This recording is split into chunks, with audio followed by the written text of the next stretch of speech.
बिस्मिल्लाहिर्रहमानिर्रहीम। अस्सलाम वालेकुम नाज़रीन, मैं आसमा शराजी। प्रोग्राम है फैसला आपका। अभी तक चांद का ऐलान नहीं हुआ और जैसे ही होगा हम आपको दिखाएंगे भी। चांद नज़र आने के इम्कानात बहुत कम हैं, लेकिन इस वक्त जो सूरत हाल है उसके ऊपर आपको बताना ज़रूरी है। और वो सूरत हाल मशरिक़ वुस्ता के हवाले से है, जहाँ पे अब जो जंग है वो 20वें दिन में दाखिल हो चुकी है। ये ईरान के ऊपर हमले को अमेरिका और इजराइल की जानिब से 20वां दिन है। और आज वादे अल सादिक यानी ट्रू प्रॉमिस, जो कि ईरान की तरफ से नाम दिया गया है इस जंग को, उसका जो उस 63वीं लहर, उसका आज जो है वो मुज़ाहरा किया गया। कल जो है वो ईरान की गैस फील्ड के ऊपर जो है वो अटैक हुआ था। ये दुनिया की सबसे बड़ी गैस फील्ड है जहाँ पे इजराइल ने अटैक किया था। उसके जवाब में ईरान ने कतर और सऊदी अरब की जो तनसीबात है वहाँ पर हमले किए। और कल एक हंगामी इजलास जो है वो अरब ममालिक का हुआ, जिसमें पाकिस्तान ने और तुर्की ने खुसूसी तौर पर शिरकत की। इस इजलास के अंदर जो अलामिया था उसके अंदर ईरान पे जोर दिया गया कि वो खित्ते के हवाले से जो इस वक्त सूरत हाल है उसको देखे। और ये कहा गया मुख्तलिफ जो सलामती और इस्तेहकाम के जो तरीके थे उनके ऊपर गौर किया गया। हमसाया ममालिक के ख़िलाफ़ फ़ौरी हमले रोकने का मुतालबा भी ईरान से किया गया है। और सऊदी वज़ीर ख़ारजा फैसल बिन फरहान ने खलीजी ममालिक पर ईरानी हमलों को नाकाबिले कबूल करार दिया है। काफ़ी सख्त लबो लहजा उन्होंने इस्तेमाल किया और उन्होंने कहा कि सऊदी अरब ईरान के हमलों के फ़ौरन बाद फ़ौजी कार्रवाई का हक़ जो है वो महफूज रखता है। क्या अरब ममालिक जो हैं वो ईरान के ऊपर बाकायदा अब जवाब दे सकते हैं, रद्द-ए-अमल दे सकते हैं? इसके ऊपर भी हम बात करेंगे। पाकिस्तान का क्या किरदार होगा, और पाकिस्तान जो है वो ज़ाहिर है कि इस पूरे मामले से अपने आप को अभी तक अलहदा किए हुए है, लेकिन कब तक अलहदा कर सकता है, इसके ऊपर भी आज के इस प्रोग्राम में बात करेंगे। साथ ही साथ कुछ जो अहम मौज़ूआत हैं उसके अंदर अगर आप देखें कि जो इकोनॉमिस्ट ने स्टोरी छापी है, जिसमें कि जो वज़ीर ख़ारजा ओमान के बुसैदी उनकी तरफ से एक बहुत तफसीली कॉम्प्रिहेंसिव जो है वो लिखा गया है, बोला गया है और कहा गया है कि ये जो अमेरिका और इजराइल के दरमियान अमेरिका के जो ईरान के साथ मामलात हो रहे थे और बातचीत हो रही थी और एक डील होने वाली थी, लेकिन ऐन उस दौरान अमेरिका की जानिब से जो है वो हमला कर दिया गया।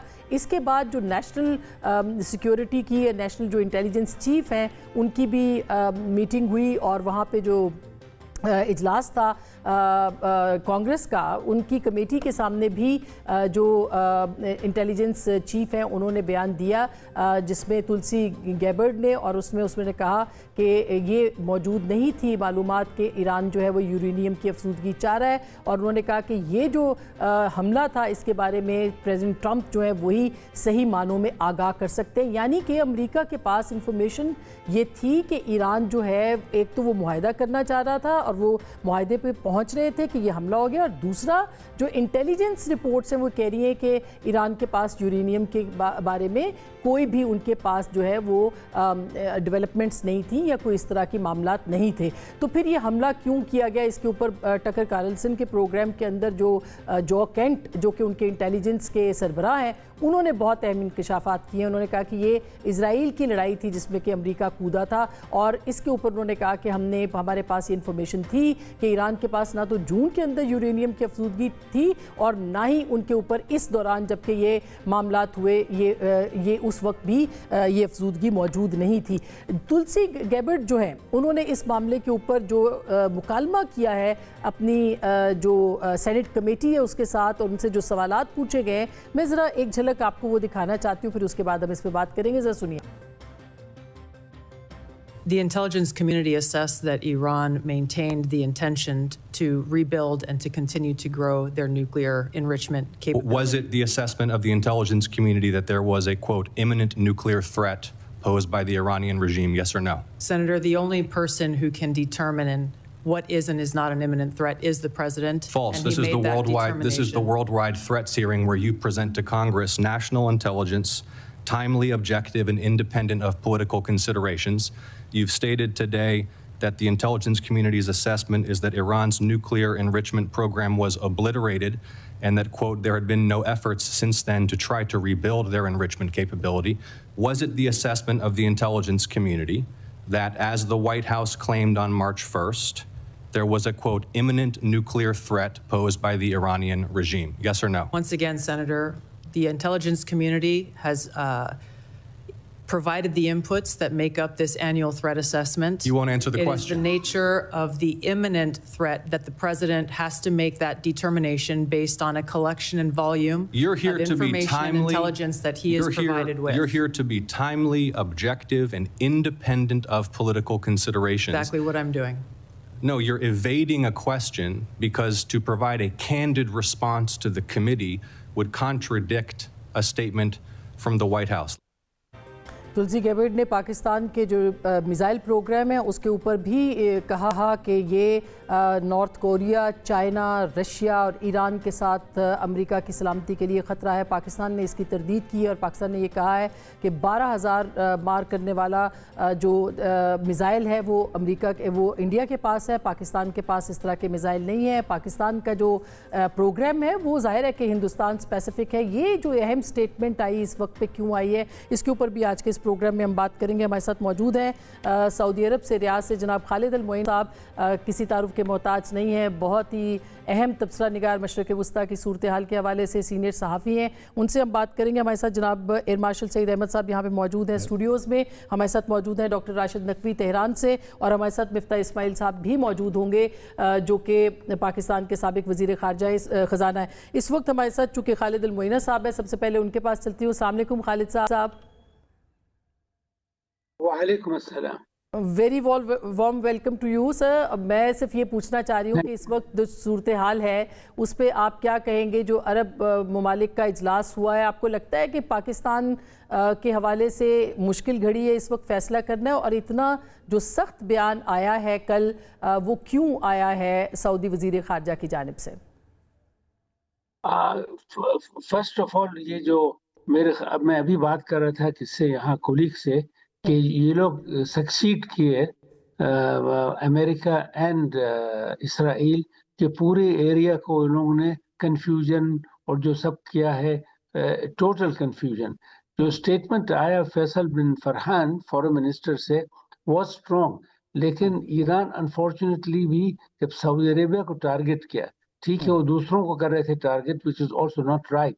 Faisal bin Farhan was the man who was trying his best to avoid the war, backroom diplomacy, और क्राउन प्रिंस पे यहाँ लास्ट 2-3 years से वो आपके गुड रिलेशंस किए हैं, अच्छे इलाकात किए हैं, एम्बेसडर्स दोनों एम्बेसीज खुले हैं, खुद डिफेंस मिनिस्टर यहाँ के वहाँ गए, वो मिले लोगों से।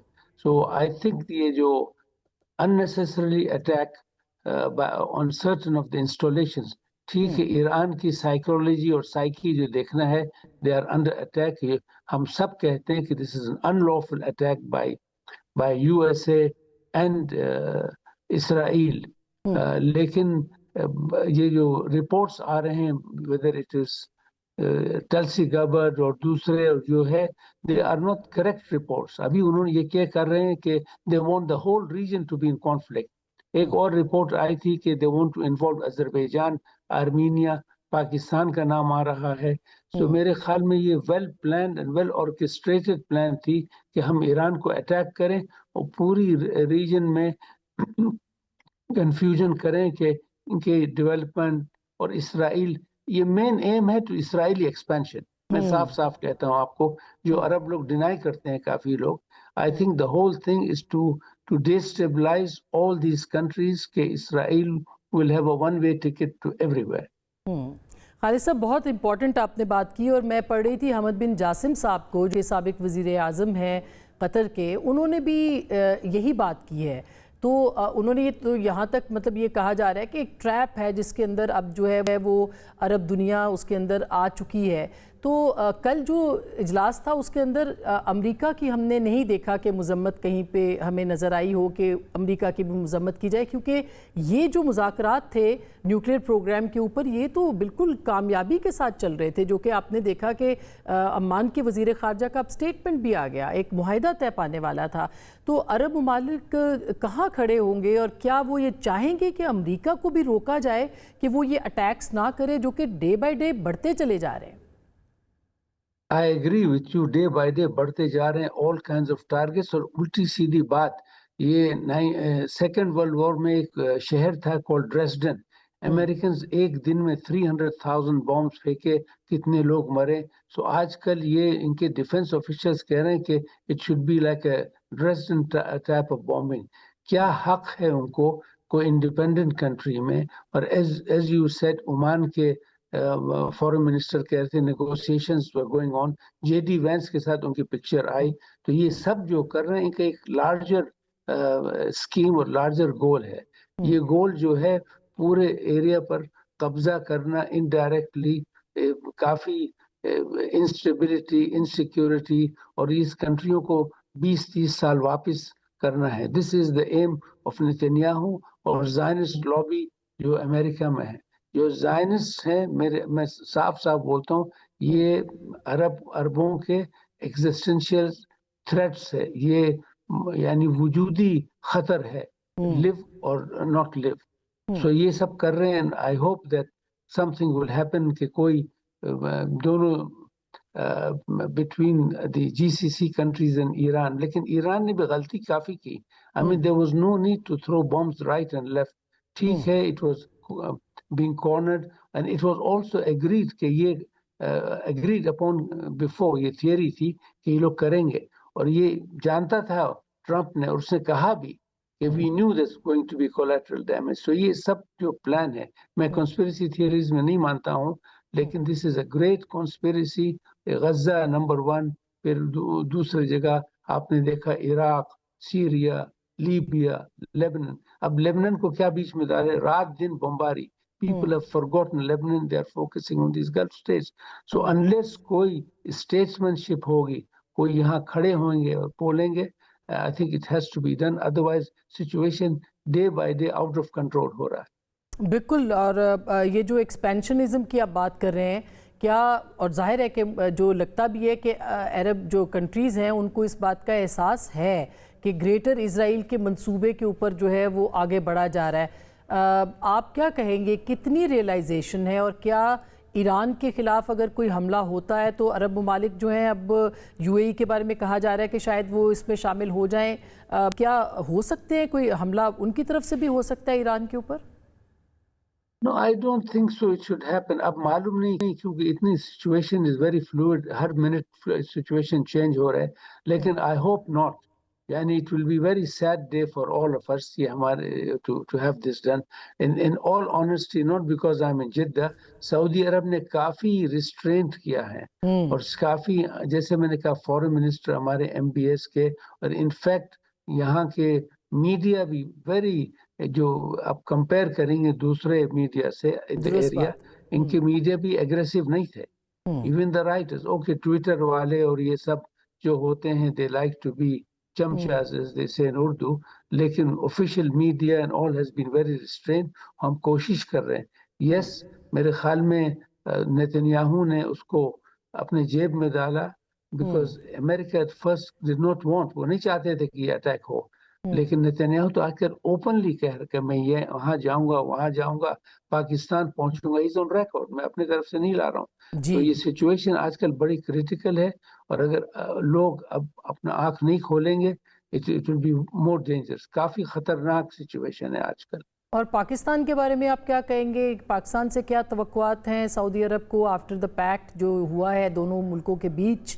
اگر ایسی سچویشن بنتی ہے تو پاکستان سے بھی کہا جا سکتا ہے کہ آپ اس جنگ میں شریک ہو؟ نہیں, I don't think so. It will be a جنگ. It's a one-sided. ایران کو انہوں نے ڈیسیمیٹ کیا, آپ نے دیکھا. اب کیا بچا ایران میں مارنے کے لیے؟ And I don't think so. کس دل سے, یعنی سعودی عرب will not do it because they said we will be protective. انہوں نے کچھ اسٹیٹمنٹ نہیں کیا ہے کہ ہم ان کو ماریں گے یا کریں گے, because this is what ہمارے دشمن چاہتے تھے. They tried to make all this drama, cause confusion. جو جنگ جس ہم نہیں چاہتے تھے, نہ ہم اس جنگ میں شریک ہونے چاہتے تھے. This is important. آپ کے ویورز جانیں گے کہ کوشش بہت ہوئی behind the scenes, اور Oman was the chosen country کیونکہ ان کے علاقات اچھے ہیں, سعودی عرب کے علاقات اچھے ہیں ایران کے ساتھ. لیکن جو دو بمباری ہوئی اور ڈرونز جو آئے ارامکو میں ادھر ادھر, کافی ڈس اپوائنٹمنٹ تھی. لوگ ذرا سا مایوس ہوئے کہ ہمارے پر کیوں یہ بم پھینک رہے ہیں. बिल्कुल। खालिद साहब, अगर आप हमारे साथ रहें तो मैं राशिद नकवी साहब के पास जाती हूँ तेहरान, उनसे भी पूछा जाए। राशिद साहब, आपको क्या लगता है कि इस जंग में इराक़ची साहब की गुफ्तगू हुई है? पाकिस्तान के वज़ीर ख़ारजा से भी उनकी गुफ्तगू हुई है, तुर्की के साथ भी, मिस्र के साथ भी। क्या ईरान के अंदर भी ये रियलाइजेशन है कि मुस्तकिल अरब मुल्कों को जो टारगेट किया जा रहा है तो उसके नताइज जो है वो गलत निकल सकते हैं? ऑफ कोर्स जो इस वक्त हम कह सकते हैं इंतबाह है सऊदी अरब की जानिब से, उसको किस तरह से देखा जा रहा है वहाँ पर? बिस्मिल्लाहिर्रहमानिर्रहीम। देखें, इस जंग से पहले ईरान की फॉरेन मिनिस्ट्री और ईरान के वज़ीर ख़ारजा मुसलसल कन्वे कर रहे थे और अपने जितने हमसाया ममालिक और बिलखसूस उन ममालिकों के जहाँ पे अमरीकी अड्डे मौजूद हैं, और सबसे यही कह रहे थे कि आप अपनी सरजमीन को ईरान के खिलाफ इस्तेमाल न होने दें। और शुरू में बड़ी अच्छी खबरें आई इन्हीं अरब ममालिक से, सऊदी अरब समेत बाज़ ममालिक ने इसको बाकायदा कन्वे किया कि हम अपनी सरजमीन को ईरान के खिलाफ इस्तेमाल नहीं होने देंगे। और बेहतरीन उस वक्त एक रविश थी। अगर उस पर संजीदगी से आगे बढ़ा जाता तो शायद ये जंग ना होती। अगर ये ममालिक अमेरिका पे दबाव डालते और अमेरिका की जो इर्द गिर्द जो अड्डे मौजूद हैं वहां से अगर हमला ना होता तो ये सूरत हाल तो पैदा ही ना होती। मैं इसराइल को अलहदा करके बात कर रहा हूँ। इस वक्त जो अमेरिका ने इन अड्डों को इस्तेमाल किया, इससे तो कोई इनकार नहीं कर सकता। और जितने बड़े बड़े नुकसानात यहाँ पे हुए हैं, अब वो इंटेलिजेंस की बात मैं छोड़ रहा हूँ, मैं जो वो रिफिलिंग की बात इससे अलहदा कर रहा हूँ। जो बाकायदा वहां से ड्रोन्स आते हैं, जो बाकायदा वहां से तैयारे उड़ते हैं, जो बाकायदा उन अड्डों को इस्तेमाल किया जाता है, तो इससे तो कोई इनकार नहीं कर सकता।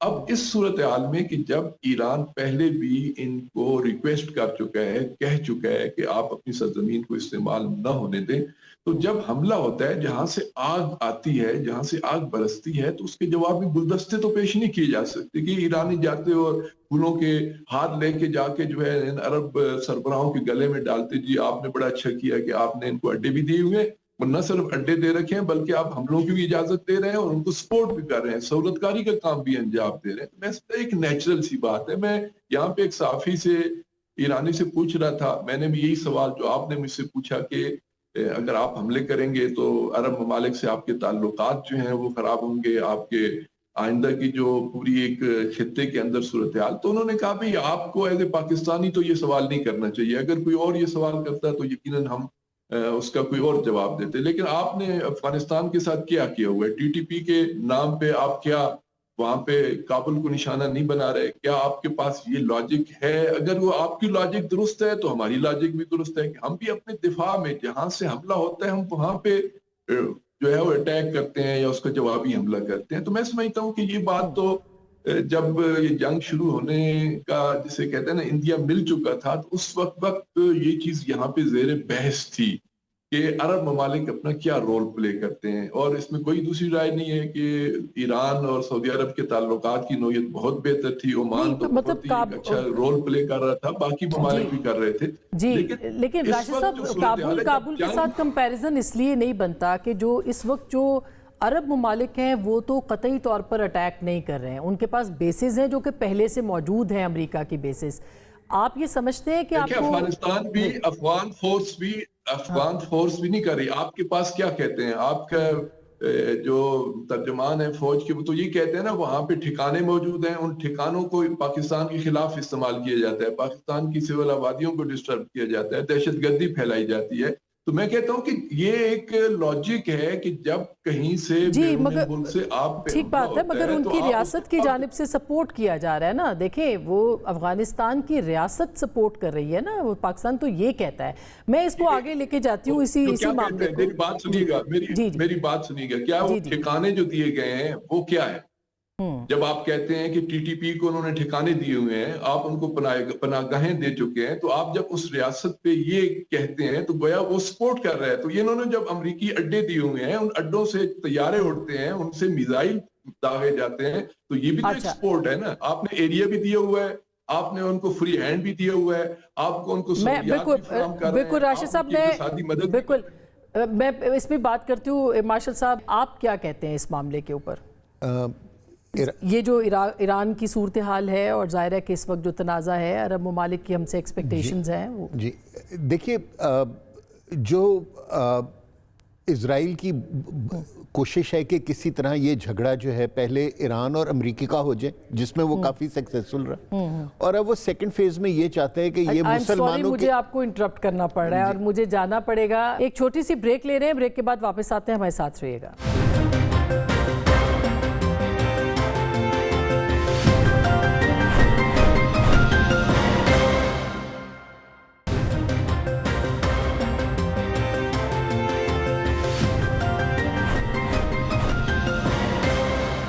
ویلکم بیک، ایک دفعہ پھر آپ کو خوش آمدید کہتے ہیں۔ جناب مفتاح اسماعیل صاحب بھی ہمارے ساتھ موجود ہیں۔ مفتاح صاحب آپ کا بھی بہت بہت شکریہ، لیکن میں ماشاء صاحب آپ کے پاس آپ سے بات کر رہی تھی کہ آپ کو یعنی آج 20واں دن ہے اس جنگ کا، آپ کو ایران کہاں کھڑا نظر آتا ہے؟ اور ظاہر ہے کہ جو ریجنل پاورز ہیں، ایک دفعہ پھر آپ نے دیکھا عرب ممالک جو ہے وہ ایران کے ان کے خلاف ایک طرح سے کل جو ہے وہ ایک میٹنگ ہوئی ہے، اس کو آپ کس طرح سے دیکھتے ہیں؟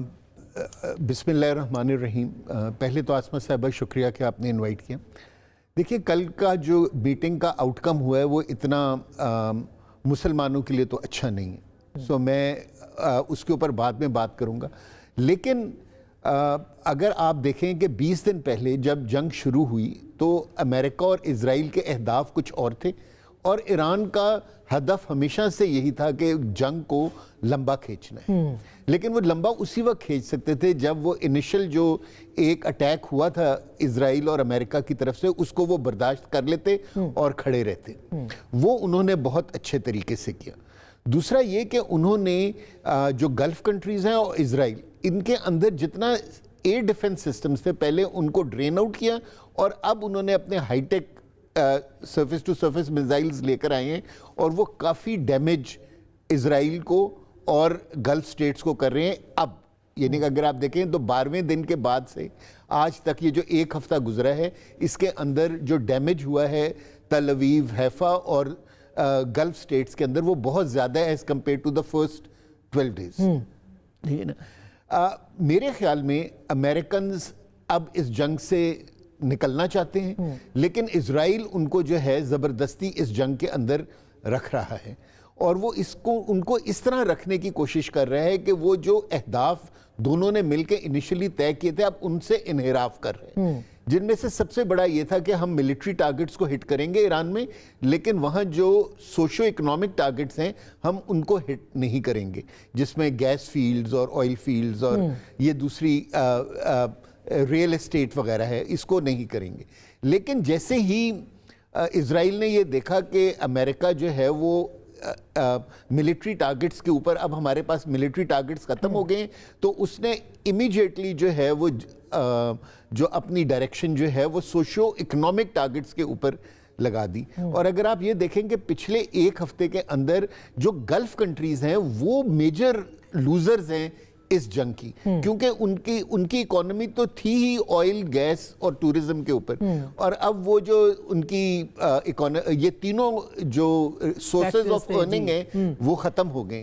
سو میرے خیال میں اس وقت جو ہے نا مسلمانوں کو جی سی سی سے آگے بڑھ کے OIC کی میٹنگ بلانی چاہیے، اور اس میں یہ چیزیں ڈسکس کرنی چاہیے کہ کیا کہتے ہیں کہ اگر ہم لیٹ سے امریکہ اور اسرائیل کا ساتھ دیتے ہیں تو what would be the outcome, اور اگر ہم نیوٹرل رہتے ہیں تو what would be the outcome, اور اس کو تھریڈ پہ ڈسکس کر کے کسی طریقے سے مسلمان اپنی یونٹی کو قائم رکھیں۔ نہ تو میرے نزدیک اسرائیل جو ہے وہ اب فیز اے کے فیل ہونے کے بعد اب وہ فیز بی میں چلا گیا، اور فیز بی وہ ہے کہ وہ مڈل ایسٹ کو ری ڈیفائن کرنا چاہتے ہیں، جو 1945 میں باؤنڈریز بنی تھی اب وہ ان کو چینج کر کے ایک گریٹر اسرائیل کی طرف بڑھنا چاہ رہے ہیں، اور وہ صرف اس حالت میں ہو سکتا ہے جب مسلمان آپس میں لڑ پڑیں، شیعہ سنی فساد ہو جائے، ساری مسلم کنٹریز ویک ہو جائیں، اور پھر اسرائیل اور امریکہ جو ہے نا مل کے اس علاقے کو پھر ری ڈیفائن کریں۔ بالکل، یہ بہت، اور خالد المعینہ صاحب نے بھی یہی بات کی ہے، یہ ریئلائزیشن مسلمان ملکوں میں ہے۔ حمد بن جاسم روز تقریباً یہی ٹویٹ کر رہے ہیں۔ مفتاح صاحب آپ کیسے دیکھتے ہیں؟ 20واں دن ہے، اکانومی دنیا کی بیٹھ گئی ہے، $200 بلین کا کہا جا رہا ہے امریکہ کو جو ہے وہ نقصان ہوا ہے اب تک، جو اعداد و شمار ہیں 6% جو ہے وہ اس سے خام تیل کی قیمتوں میں مزید وہ اضافہ ہو گیا، $114 فی بیرل کے اوپر پہنچ گئی ہے۔ پاکستان کی اکانومی اور دنیا کی اکانومی کیسے اینالائز کریں گے آپ؟ جی اسما بہن، یہ امریکہ کا جو 200 بلین کا نمبر ہے، یہ تو میرے خیال سے جنگ کے اوپر اخراجات کا نمبر ہے. جی جو ان کی اسٹاک مارکیٹ ہے وہ 2000 بلین یا 2 ٹریلین ڈالر سے کم ہو گئی ہے. تو بڑا سبسٹینشل اسٹاک مارکیٹ میں ان کی جو ہے، حالانکہ اتنی کم نہیں ہوئی ہے لیکن جھٹکا ہے. اسی طرح جاپان، تائیوان، کوریا اور یو ایس کے ایلائز، اور جس قسم کی باتیں یورپین ایلائز کر رہے ہیں امریکہ کے کہنے پہ، انہوں نے لبیک نہیں کیا. جنگ کے پہلے دن پھر بھی کر رہے تھے جب جنگ شروع ہو گئی، لیکن اب پتہ چلی کہ انگلینڈ کے بھی نیشنل سیکیورٹی ایڈوائزر تھے وہاں پہ، انہوں نے کہا کہ ایران نے بڑی اچھی پیشکش کری تھی، بڑی سنسیئر پیشکش کری تھی نیوکلیئر بامز کے بارے میں. اگر امریکہ چاہتا تو وہ ڈیل کر سکتا تھا. تو آپ دیکھیں کہ برطانیہ نے، چائنا نے، کینیڈا نے، فرانس نے، جرمنی نے، سب نے منع کر دیا امریکہ کو کہ ہم آپ کی مدد نہیں کریں گے. تو ایک طرف تو یہ لگ رہا ہے کہ دنیا بھر میں بڑا نقصان ہو رہا ہے. اب یہ جو گیس پہ جو مارشل صاحب بات کر رہے تھے ایک دم درست، کہ جو گیس کے انفراسٹرکچر پہ انہوں نے مارا ہے اور پھر جو اس کے بعد ایران نے اس کا جواب دیا ہے، تو گیس کی قیمتیں بڑھ گئی ہیں، ڈیزل کی قیمت بڑھ گئی ہے. اور ہم جیسے ملک میں جہاں پہ ڈیزل کی قیمت اب تک حکومت جو ہے وہ 150 روپے بڑھا چکی ہے. پہلے ہفتے 55 روپے کی تھی. چلو اس پہ میں بحث کرتا ہوں، تو یہ تھا کہ ٹیکس بڑھانا تھا، آپ کو قیمت نہیں بڑھانی تھی، لیکن پہلے ہفتے 55 روپے قیمت بڑھائی تھی کنزیومرز کی، اور 20 روپے ٹیکس کم کر دیا تھا. تو کمپنیز کو 75 روپے پر لیٹر زیادہ مل رہا تھا، اور اس ہفتے ایک اور 75 روپے بڑھا دیا ہے. اور اس کے بعد اگر یہ جمعہ ہفتہ کو جب پھر پرائس بڑھائیں گے تو یہ 150 روپے کے اوپر اور مزید بڑھے گی. اور اب کب تک یہ رکھتے ہیں، کیا کرتے ہیں، دیکھنا ہے. تو پاکستان کے لیے تو بہت معاشی طور پہ مشکل ہو گئی ہے. ہماری برآمدات کم ہوں گی. ہمارے جو بھائی یو اے ای، سعودی عرب وغیرہ میں کام کرتے ہیں، نوکریاں کرتے ہیں، ان کی ریمیٹنس اللہ نہ کرے کم ہو، لیکن ہو سکتا ہے کہ ہو جائیں. میرے خیال سے کافی قوی امکان ہے کہ کچھ فرق آئے گا ادھر. تو مطلب بڑے مسئلے ہیں. پاکستانی ایک لحاظ سے دیکھا جائے، سچی بات ہے کہ میں یہ سمجھتا ہوں کہ پاکستانی خوش ہیں کہ ایران اس جواں مردی کے ساتھ کھڑا ہوا ہے. اور دیکھیں، ہم کو دور حاضر میں یزید کے بڑے اگزامپل مل جاتے ہیں، کیونکہ کسی کو مارنا بڑا آسان ہوتا ہے لیکن اپنی جان دینا بہت مشکل ہوتا ہے. اس کے لیے بڑا جگر چاہیے. تو یہ جو اس وقت ایران کی لیڈرشپ ہے، اس نے ہم کو حسین کی یاد دلائی ہے. تو یہ بہت بڑی بات ہے. میں آئی ہیو ٹو سے and a lot of Muslims around the world are very proud of what Iran has done. Exactly. اور بہت سی ویسٹرن رائے بھی ان کے حق میں ہے اس وقت. بالکل آپ جیسے اب جو کینٹ جیسے لوگ جو ہے، اگر وہ انٹیلیجنس ہیڈ کے طور پر وہ یہ کہہ رہے ہیں کہ بھائی یہ تو غلط ہوا ہے جو کچھ ہوا ہے، یہ جنگ ہی اسرائیل کی تھی، جو کہ اس کو لمبا بھی کرنا چاہ رہا ہے. مفتاح بھائی، اس کے اوپر بھی میں مزید بھی بات کروں گی، لیکن مجھے کوئکلی یہ بھی بتائیے کہ پاکستان کی معیشت کے اوپر آپ نے کہا 10 بلین ڈالر جو ہیں وہ اس وقت پاکستان کو اے ڈی پی نے آج دیے ہیں، جو کہ قرض ہے. Of course I M F بھی ہمارے ساتھ ابھی تک کھڑا ہے، مگر جو پریشر نظر آ رہا ہے، جیسے آج آپ نے دیکھا ہوگا انٹیلیجنس چیف جو ان کی ہیں تلسی، ان کی جو سٹیٹمنٹ آئی ہے، کیا آپ کو لگتا ہے کہ پاکستان کو اس کے میزائل پروگرام کو وہاں لا کے کھڑا کیا جا رہا ہے جہاں پہ گھیرا تنگ کیا جائے؟ معاشی طور پر ہم افورڈ کر سکتے ہیں اس طرح کی سچویشن جو کہ شاید آگے جا کے بنائی جا سکے پاکستان کے خلاف؟ دیکھیے، معاشی طور پہ تو ہم کو اپنی اسٹرینتھ بڑھانی ہوگی. اور یہ جو اس وقت ہو رہا ہے، ہماری برآمدات کم ہوں گی، ہمارے امپورٹ کی کاسٹ بڑھ جائے گی، چاہے وہ تیل کی ہو، فرٹیلائزرز کی ہو. فرٹیلائزرز پوری دنیا میں مہنگے ہو گئے، کموڈیٹیز مہنگی ہو رہی ہیں، ہر چیز مہنگی ہو جائے گی. تو ہمارے یہاں پہ امپورٹس کے اوپر پریشر آ جائے گا، کرنٹ اکاؤنٹ ڈیفیسٹ پہ پریشر آئے گا، اور ہم کو شاید ڈی ویلیو کی طرف جانا پڑے. اور وہ کریں گے تو انفلیشن بہت تیزی سے آئے گا. آلریڈی قیمتیں بڑھ رہی ہیں. تو پاکستان جو کہ جس ملک میں 29% غربت ہو اور 4-5-6 سالوں میں غربت بڑھ گئی ہو، اس کے پاس بہت کم ریزروز ہیں کہ جس سے یہ اس مسئلے کو ڈیل کر سکے. اور جو دنیا کے چند ولنریبل کنٹریز ہیں، سب سے زیادہ ولنریبل کنٹریز ہیں، کیونکہ جس کا امپورٹ کے اوپر پیٹرولیم کے بہت انحصر ہے، ان میں سے پاکستان ایک ہے. تو پاکستان کے لیے تو یہ ایک بڑی مشکل صورتحال ہے. باقی جو ٹلسی گیبرٹ نے کہا ہے، وہ ٹلسی گیبرٹ جو ہے وہ ایک کنسپریسی تھیورسٹ ہے. وہ ایک دم ان کی مین اسٹریم پالیٹیشین نہیں تھی، لیکن ٹرمپ کے ساتھ یہ سب ایسے آ گئے ہیں. 3 سال یہ ایک جوکروں کی ٹیم بیٹھی رہے گی. اب اگلے 3 سال کیا کر سکتے ہیں. لیکن پاکستان کے پاس اللہ کی مہربانی سے ایک تو جوہری توانائی بھی ہے اور جوہری ہتھیار بھی ہیں. تو جو چیز وہ ایران کے ساتھ کر چکے ہیں، یا جو لیبیا کے ساتھ یا سیریا کے ساتھ یا عراق کے ساتھ، وہ شاید اللہ نے چاہا تو ہمارے ساتھ کرنے کی کوشش بھی نہیں کریں گے. नकवी साहब, आप क्या कहेंगे कि इस वक्त ईरान के अंदर की सूरत हाल क्या है? क्या इंटरनली आपको लगता है कि ज़ाहिर इंफ्रास्ट्रक्चर तो उनका तबाह हुआ है, उनके गैस के ज़खायर, उनके ऑयल के ज़खायर, उसके ऊपर भी अटैक्स हुए, कितना सस्टेन कर पाएगा ईरान इस वक्त की जो सूरत हाल है उसमें?